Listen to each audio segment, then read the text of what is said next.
एवढा चांगला मूड आणि हे काय होऊन बसलं माझ्या हाताने आणि याला परत आता मला सरळ करावं लागेल. हॅलो, मिनल गोगावले बोलते.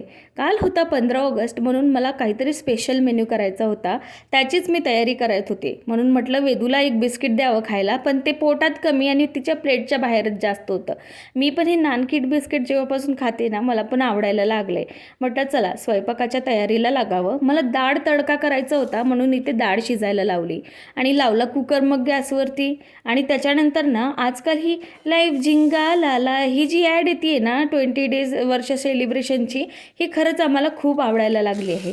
त्याच्यानंतर मी डाळ तडका करायला घेतला. हां, हॉटेलसारखा तडका तर नाही होत, पण छान झाला होता जसा आपण केला होता घरच्या घरी. खूप बेस्ट जेवण आपणही करू शकतो. मी आज केली होती पनीर टिक्काची भाजी आणि त्याच्यानंतर पुऱ्या तळायला घेतल्या, पण एक घोडच होऊन गेला. कसल्या विचारात होते काय माहिती, सगळ्या लाटलेल्या पुऱ्या एकाच ताटात एकावर एक ठेवल्या आणि सगळ्या एकामेकांना चिकटून बसल्या. आणि काय मग परत सगळ्या पुऱ्या मोडून परत त्याचा गोळा करून परत पुऱ्या लाटायला लागल्या. पण नंतर मला यश भेटलंच शेवटी.